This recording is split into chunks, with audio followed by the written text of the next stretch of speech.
Welcome to the flowerschool.com video library. I'm Leanne Kessler, Director of the Floral Design Institute, here to share with you our latest issue on treasures and gifts from Mother Nature. As florists, we love the holidays because Mother Nature provides so much. So many different evergreens, pine, cedar, fir, pine cones. Oh, I just love them. I love to go and gather so many different kinds. But another treat, another gift that I receive every year, and I have to thank my in-laws for this because they gather and send them to me, are bird nests, real live bird nests from Mother Nature. This year I have a robin nest, that's sweet, a little more delicate and tiny wren nest, and for the first time, what a surprise, an itty-bitty tiny hummingbird nest. True gifts from Mother Nature that I get to use in creating beautiful arrangements. For the robin's nest, I'm going to use this glazed terracotta. So it's actually waterproof on the inside. I've filled it with wet foam. One of the treats about robin and wrens and hummingbirds is they don't reuse their nests. They make new ones each and every year. So if you wait until they fly away for the season, you can gather them and know that you're not taking away their home. They would just go to waste if you didn't. And there are other birds that reuse nests, so you want to be careful and know which ones are safe for the taking. Now for the base, I'm going to start with the evergreens and just fill in small bits, remove the lower needles, and then scrape it. They'll drink better if you scrape a little bit, and then just insert it right down into the foam. Some noble, some pine. I love the pine because it's so fragrant. I hate the pine because it has so much sap, but that's just the way it is. You've got to put up with the negative to get the best. And just keep filling. And as I work, I'm just radiating into a central binding point, bringing it in, letting it break the line of the container, filling in a little more towards the center. A little bit of the cedar. It drapes so nicely. Another piece of cedar. Letting it drape down the front.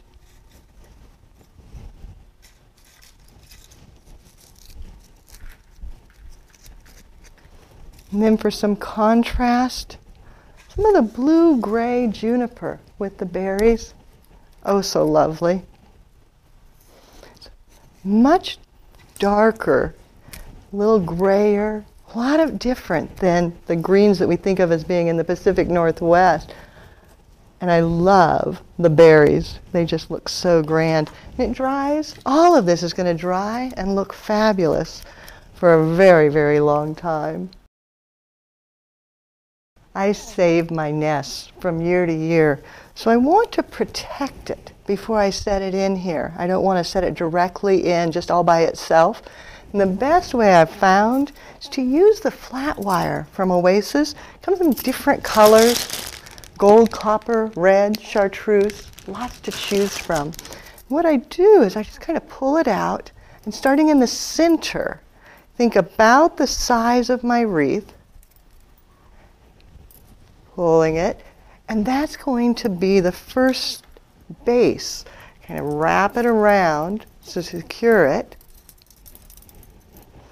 and then just kind of stretch it out using the needle nose pliers with the smooth edge. If you took advanced with us, you know that you want that smooth edge so that you don't cramp the end.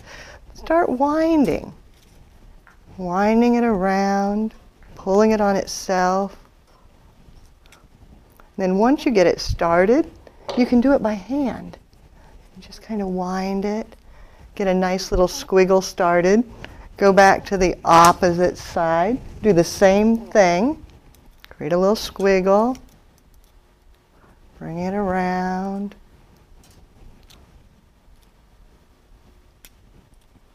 Love the flat wire. It gives such bright contrast with the evergreens.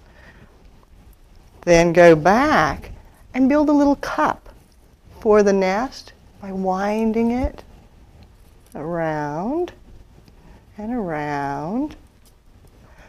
So you've got a cup to set the nest directly down in. Just Wind it in there. Then the flat wire itself looks so cool if you just twist it a little bit and twist it a little bit again. Do the same thing on the opposite side so you see more of the edge. And then you can set the whole thing right down into your arrangement, and it protects the nest and helps hold it into place.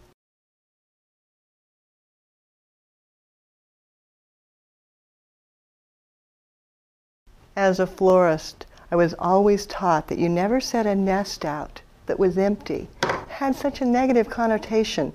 So I'm going to fill mine with beautiful golden eggs, except they're going to be copper, using bullion wire.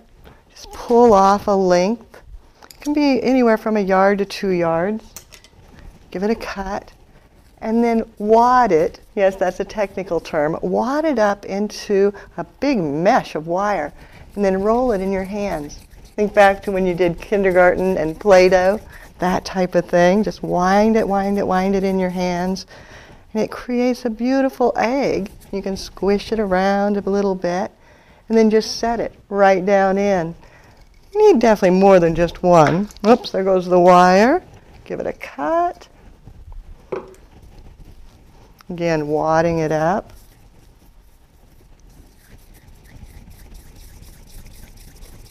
When you get it to the nice round form, setting it right in. Maybe doing 3, had 1 done ahead of time, so that you just have the perfect bit of brightness in the center of the nest.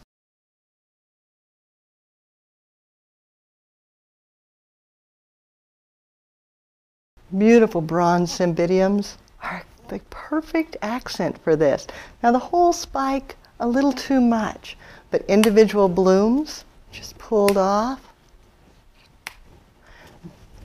That'll be such a nice addition. Stems are a little short, so I like to give them a cut and then just place them in a water tube filled with water. Give it a cut so that it's not too tight. Slide it right down in. And then you can set it right down into the arrangement, looking back at the nest, drawing the eye towards the focal area.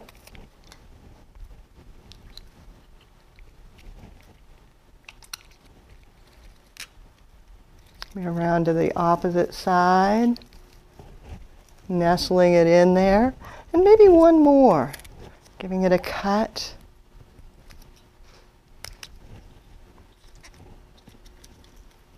Sliding it back in over here. All 3 of them looking into the nest like they're peeking to see what might be in there. And then a final enhancement with just the pine cones. And I use the glue gun, just a bit of glue on their base, and then actually just glue them directly into the evergreens. They're light enough, they won't fall out. They'll stay right where you put them. And add beautiful contrast of color and texture to the design.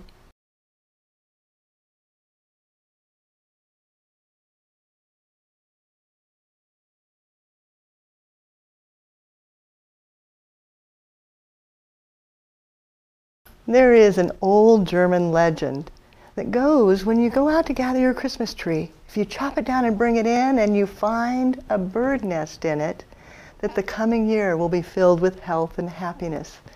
That was the inspiration for this design. And as you can see, it can be adapted for any size nest. Now, if you're not lucky enough to find a nest, there are lots of nests you can purchase or make. Don't let that stop you. You can find one somewhere, somehow, and then create your own. I know for me, I want to give everyone the gift of health and happiness. So I'm making dozens of these to pass around and to share with all my friends and relatives. So we all need health and happiness for the coming year. For more creative inspiration, check out our website at flowerschool.com. If you'd like to get a hold of us, if you have questions, can't find something, don't hesitate to contact us, either through the website or by telephone at 1-800-819-8089. If it's easier, use my personal email. It's Leanne, Leanne, at floraldesigninstitute.com. Now, my challenge to you, find a nest. Create your own design for health and happiness. Take a picture and send it off. I want to see. Merry Christmas to you. Have fun and do something you love.